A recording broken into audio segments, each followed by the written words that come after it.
It's time to check in on the highs and lows across the NFL landscape. Commanders off to their best start since '96, which far exceeds preseason expectations as ESPN Analytics projected them to win just 7 games all season.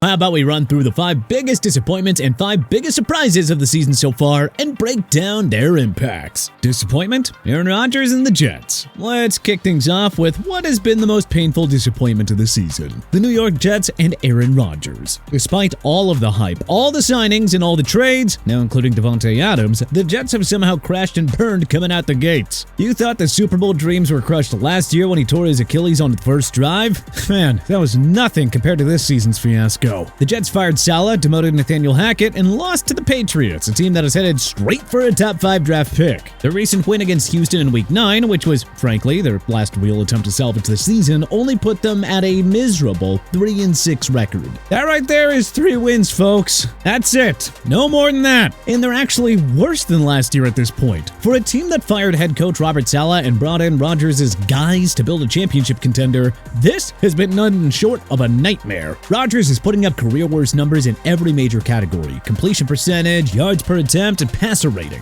I think most people had suspected that this wouldn't exactly be prime Rodgers at his age, especially coming off that Achilles tear. But man, this is still really shocking to see him struggle like this. I guess even the legendary Aaron Rodgers can't seem to fix the mess that is the New York Jets. Surprise? Malik Willis can play football. This season has been full of surprises for Green Bay, both good and bad, but I don't think any has been more positive than Malik Willis, who has masterfully stepped in for stretches in place of an injured Jordan Love and has actually played exceptionally competent football. The Packers came into the season with Super Bowl aspirations, but nobody would expect that they'd be in striking distance of the Detroit Lions in the NFC North, with Love missing multiple games and Willis as their backup. Willis was cast off by Tennessee after a brief and tumultuous stint as their starting quarterback, and Green Bay scooped up the former Liberty standout late in August. Now he's proven everyone wrong. Not only is he holding down the fort, but he is playing with poise and confidence. Of course, it certainly helps that the Packers' defense has been one of the better units in the league, and LaFleur is coaching at an extremely high level. But even with that, I don't think anyone had suspected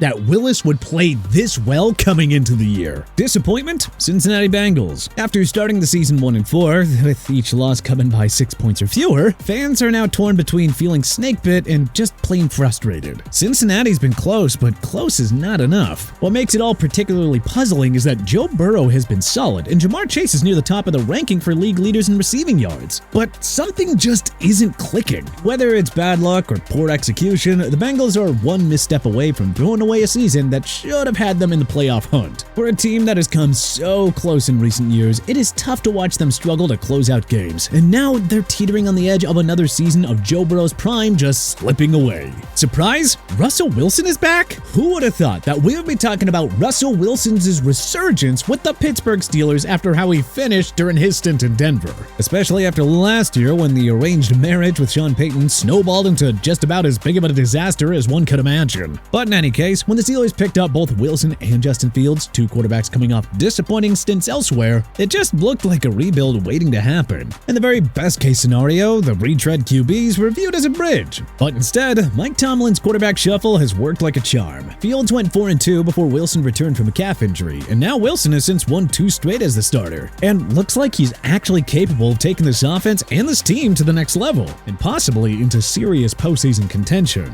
Now, the Steelers are sitting pretty, defying all expectations in a season where most had written them off. Disappointment: Mahomes leading the league in interceptions. Now, here's a bit of a head-scratcher for y'all. Patrick Mahomes, the reigning Super Bowl MVP, is currently leading the NFL in interceptions and on track for his worst touchdown total yet. Yet, in spite of that, the Chiefs are undefeated. That is not the kind of stat line that we are used to seeing from a guy many consider to be the most talented quarterback in the game, especially not with his team looking unbeatable through 9 weeks of action. Needless to say, though, it's been a strange season watching Mahomes struggle statistically, yet still somehow pull off wins when it matters most. He's not playing his best football, but he's still finding ways to get get the job done, and the Chiefs keep on rolling. It's one of the most perplexing, but this is what the great ones do. They just find ways to win. Surprise? Sam Darnold is actually looking legit. Sam Darnold's comeback story is one of the best in the league this season. He was signed by the Vikings to a low-profile one-year deal this offseason and was expected to be nothing more than a bridge to rookie J.J. McCarthy. But once McCarthy got injured during camp, it became clear that Darnold was going to be the guy in Minnesota, at least for the time being. And back then, no one thought the Vikings would amount to much this season. And yet, here we are, and Darnold has led the Vikings to a 6-2 record, including a perfect 5-0 start. He's currently ranked in top 5 in passer rating, which I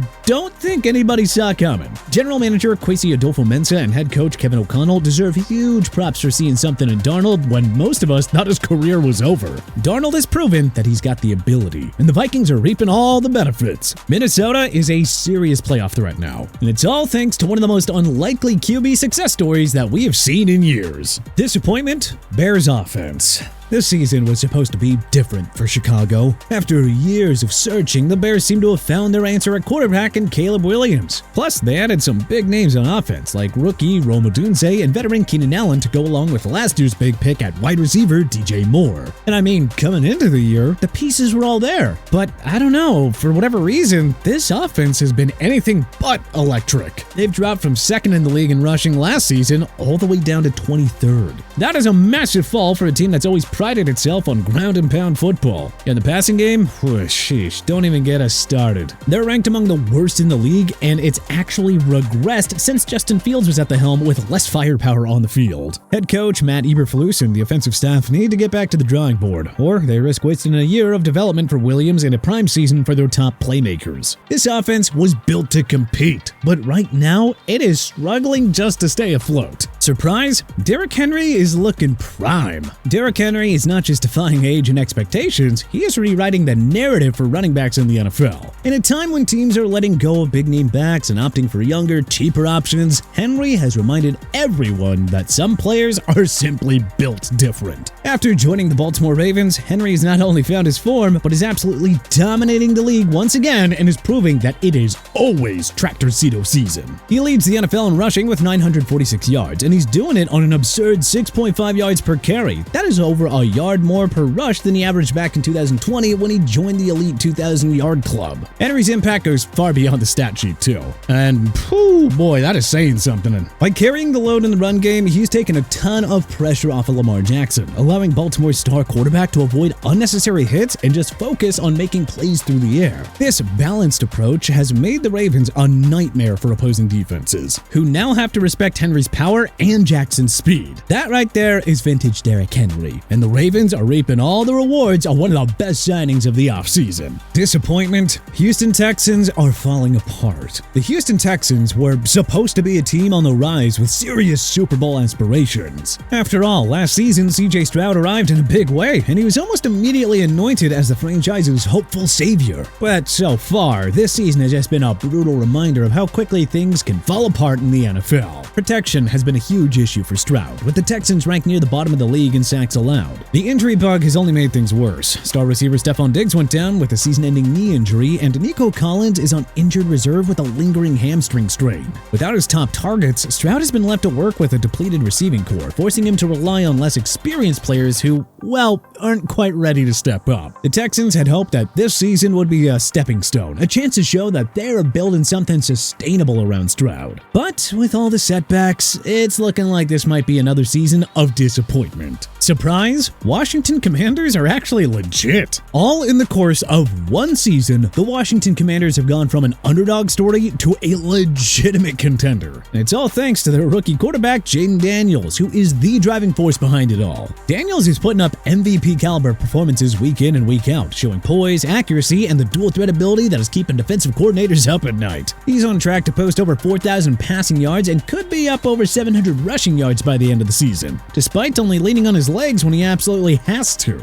And if that wasn't enough, he's already delivered some of the most electrifying moments of the season, including a game-winning Hail Mary against the Bears that had fans going wild. But it's not just Daniels. The Commanders' defense has undergone a complete transformation. Early in the season, this unit looked very vulnerable, giving up nearly 30 points per game. But somehow they've managed to flip the switch, allowing under 20 points on average in their last 6 games. And now with the addition of Marshawn Lattimore, they might be positioned to take that next step. Washington is sitting at 7-2, a record that's putting the rest of the NFC East on notice. Not too bad for a team that many thought would be fighting just to stay relevant. But hey, which NFL disappointment do you think is the biggest failure? Which surprises caught you the most off guard? And which one do you think was actually the least surprising? Let us know in the comment section below. If you liked this video and learned a thing or two, clicking the like button helps out a ton. And you know, we really appreciate it. If this is your first time coming around to TPS though, then subscribing is a great idea because we put out videos like this every single day. But as always, thanks for watching and we'll see you guys next time.